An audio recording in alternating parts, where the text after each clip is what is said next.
Architects are building wooden skyscrapers and transforming high-rises into living gardens. And these designs could go a long way in improving how we live in the future. Skyscrapers are symbols of modern ambition. They're enormous, powerful structures that offer the one-two punch of space and bragging rights. But the race to be the tallest is fueled by steel and concrete, two materials that account for an estimated 16% of global fossil fuel consumption. Two countries in particular, Singapore and Canada, are attempting to transform the urban skyline.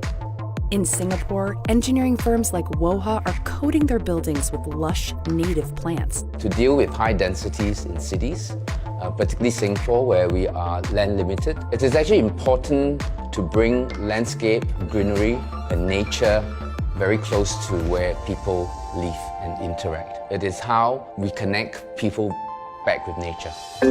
Aside from the aesthetics of this building, these towers of green are also helping to bring biodiversity back to our urban centers.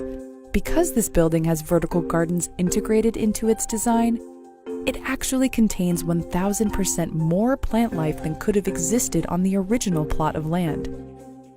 And having buildings that integrate nature in this way within our dense cities could have a measurable impact on quality of life and the quality of the environment. Some of us may have experienced New York in the summertime. One of the reasons why we get a heat buildup in cities like this is a process known as insulation. When the sun hits a concrete skyscraper, heat is stored within the building and then re-radiated back into the environment, causing the air temperature to rise.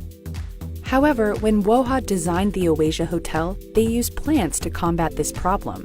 So in our projects, we have always tried to aim for more than 100% green replacement. We need to find plants that can handle not just the wind, but also need to be quite hardy. In a tropical high-rise building, skyscraper, when you're elevated, you actually get nice breezes and nice wind, and that actually makes it very comfortable. Buildings like these are forging a new way to think about how we should live in urban areas. There's no reason why I think when we have high density in the city that we should forget about gardens, parks, and nature. In Canada, architects and engineers are piloting new designs out of a familiar material, wood. Wood is clearly an advantageous material because it requires much less resources to be extracted from the forest. It requires less resources to transport on site. It's faster, or it allows for faster construction. To build a wooden skyscraper, engineers use mass timber, which is designed to handle loads similar to concrete and steel. Wood has a very, very favorable strength to weight ratio. So compared to how heavy it is almost as strong as steel. They'll use a technique called cross-laminated timber, where different layers of wood are glued together in a cross-based orientation. Wood isn't a new material by any stretch. It has ancient roots in medieval European churches and temples in Japan. But it has had a major historical drawback: fire.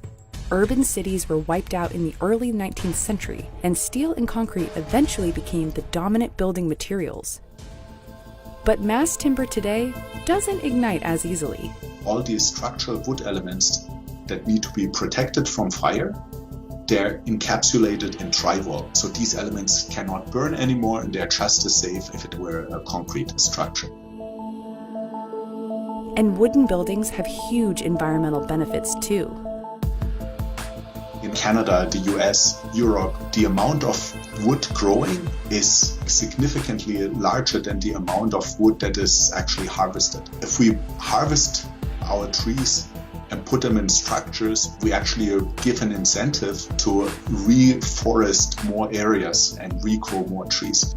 This trend has spread to countries like the UK and Japan, kickstarting the next race for the tallest wooden skyscraper. By 2050, there will be nearly 10 billion people living on this planet, and 2/3 of us will be in cities. To handle the rise of human population and global temperature, native plant designs and wooden skyscrapers could go a long way in curbing environmental and economic impacts. And they'll make us feel better too. Thanks for watching, and make sure to follow Focal Point so you can catch the latest innovations and scientific breakthroughs. Don't forget to share and let us know what you think in the comments below.